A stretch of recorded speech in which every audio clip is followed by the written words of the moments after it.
In 2022, a little-known indie developer, FromSoft, released a game called Elden Ring, which, bizarrely, no one talked about.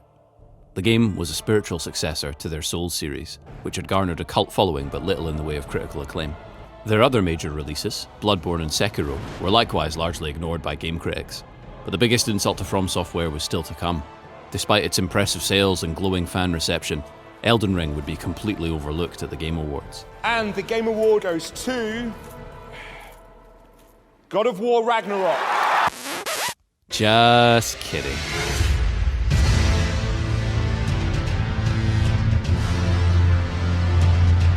Elden Ring is of course a brilliant, critically acclaimed Game of the Year winner, with legions of fans, and deservedly so. Look, I won't keep you long because this is the millionth review of Elden Ring you've watched, but here's my hot take. Elden Ring is a very good game. Great in fact, but it also has some major flaws that mean that maybe it isn't quite a masterpiece. Because Elden Ring, despite how brilliant it is, falls into the one trap that prevents most, if not all, open world games from taking that title. But I wouldn't be a good YouTuber if I just revealed that trap now, would I? So join this Souls noob as he adds another Elden Ring review to the pile. Or skip to the end for the... No wait, don't skip to the end. Of course!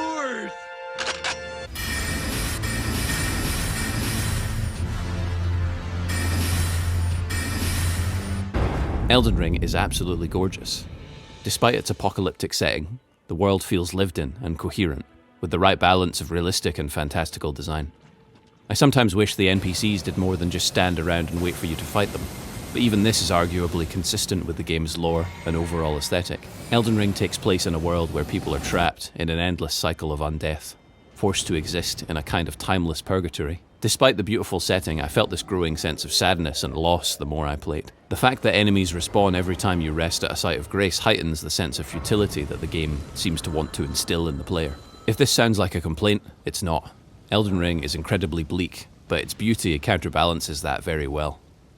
Maybe the best example of this is Leyndell, the royal capital. Depending on how you play the game, you'll probably reach here about a third to halfway through.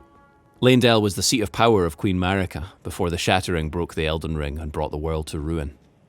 The city has been meticulously designed to capture this feeling of faded glory and fallen pride, and I love it. It also has what might be my favourite musical theme in the game, but we'll come back to that. One of the best sequences in the game begins after you've defeated Star Scourge Radahn. A comet falls to Earth, opening up a hole somewhere in Limgrave. Descending into this hole takes you on an incredible journey to what feels like the centre of the Earth. Just when you think you can't descend any deeper, you find another lift that does just that.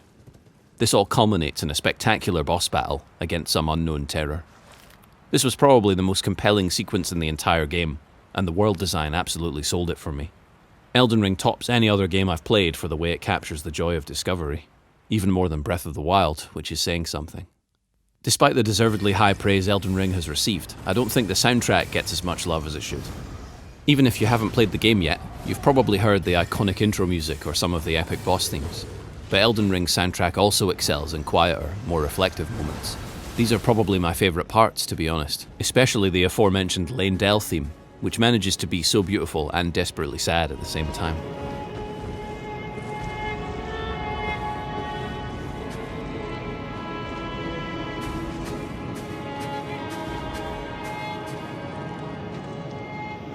It's not a flawless OST though, and some of the tracks, particularly the early overworld themes, are a bit too repetitive to be played on a constant loop as they are. I started to get a bit sick of the droning strings of Limgrave after a few dozen hours of play. If anything, a bit more silence in places wouldn't have hurt, but this is a minor complaint for an otherwise stellar soundtrack. I won't say too much about combat as I'm a filthy casual, spirit summons for life noob, but I found that, at their best, Elden Ring fights were tough but fair. Too many fights in the final act were a total crapshoot and didn't feel balanced at all, but before that it was mostly very rewarding. When I died, I usually felt like it was my fault, which I take to be a sign of good game design. I'm a few hours into New Game Plus and trying out more of a melee build, which has been fun, if a lot harder. Just remember to time your dodge rolls right, so you don't get hit in the... Put these foolish ambitions to rest. The lore of Elden Ring is fantastic and one of the key ingredients that will let this game stand the test of time. The story is mostly told through short dialogue sequences with key characters, and item descriptions that flesh out the relationships between those characters and the world they inhabit. On paper, this might sound like a dry way to tell a story, but it becomes really compelling. Recurring characters, like Smithing Master Hugh at the Round Table Hold, will drop some flavour into their dialogue every few visits, giving you more of a sense of their identity and more cause to wonder what their backstory might be. Please, become Elden Lord. Hugh was always saying that you were a lord. To him. By the time I reached the end of Master Hugh's arc, I felt like I'd lost a friend. Elden Ring manages to balance flavourful dialogue with enough unanswered questions to keep you guessing as to the motives of its various key characters. And the multiple endings that are possible, depending on who you side with over the course of the game, add even more intrigue. Amber, do you think Chaos. is a good thing or a bad thing? Take your time, dear. May chaos take the world. May chaos take the world. Elden Ring's biggest flaw, in my opinion, is its reliance on reused content, especially in its final third. As I mentioned earlier, this problem is not unique to Elden Ring. In fact, I struggle to think of an open-world game that doesn't fall into this trap to at least some degree. Breath of the Wild similarly has a beautiful open world, but is let down by its small selection of enemies and the fact that every dungeon looks and feels the same. Elder Scrolls games have beautiful worlds and a good variety of enemies, but every combat encounter is practically identical.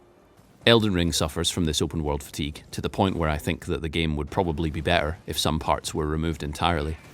The lead up to the mountaintops of the Giants is one of the most exciting sequences in Elden Ring. You have Leyndell, one of the best legacy dungeons in the game, followed by a series of excellent battles before you reach the Erdtree's entrance. Then the game throws you a curveball. The Erdtree won't let you in. You'll have to burn your way through. And the only way to do this, Melina tells you, is with fire from the Giant's Forge. This sets you on course for the mountaintop, which is, like everything else in the game, visually stunning. But it wasn't long before things began to feel familiar. With one or two exceptions, every enemy in this area is reused from earlier in the game. One of Caelid's most iconic enemy types, and a major boss from another area, have been copy-pasted to here, and it does those enemies a real disservice. Not to say that reuse of content is always bad. FromSoft do this well, even in Elden Ring, and that sense of achievement you get when you fight an enemy that used to be a boss encounter, and then you squash them like a bug, is pretty great. But for an entire late-game section to only have a couple of unique enemy types, as far as I can tell, just makes the game feel undercooked, like the developers ran out of time or interest, which is hard to believe for such a meticulously crafted game. And this is without even mentioning that there are too many dragons, too many ulcerated tree spirits, and other recycled encounters in the rest of the game too. Joseph Anderson has argued that the mountaintops of the Giants would be more impressive if it had no enemies at all, and I think this is a good take. It would be a welcome change of pace, and would keep the emphasis on what works here, the stunning scenery. Maybe keep the boss battle though. And it's those landscapes that really shine in Elden Ring's third act. Each of these final areas is stunning to look at, even if the lack of enemy variety in places lessens their impact.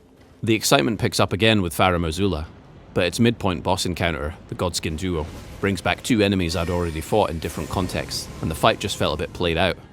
I know some have argued that fighting both of these bosses individually is supposed to prep you for fighting them as a pair, and that makes some sense. But by the time I got here, I'd already defeated Godskin Apostle twice. Fighting him a third time wasn't exactly revelatory. If the duo's attacks played off each other, teaming up against you, that would be one thing. But as it is, it just feels like basic enemy crowd control. Attack one dude while avoiding the other. The fight is hard, but not fun. It's not clear to me why this recycling keeps happening to open world games. Maybe it's the developers' reach exceeding their grasp. Maybe it's pressure from publishers to fill games with as much content as possible. But, as Joseph Anderson and others have argued, I'm paraphrasing here, when a game can be improved simply by removing something, without replacing it with anything, then it shouldn't have been there in the first place. Don't get me wrong, I love Elden Ring. I've already put more hours into it than most other games I've played in the past decade. I won't tell you how many hours because my wife will probably watch this at some point. But I kept playing because it's just so good, despite some significant flaws. If you haven't played it, give it a try. And if you have played it, I'd love to know what you think. Do you agree with my criticisms? What would you change, if anything, about this fantastic game? Please do like, subscribe, and hit the bell if you'd like to see more reviews from me. And thanks so much for watching to the end. Oh, and I have loads of Elden Ring and other RPG-related content on my channel if you're interested. Bye for now.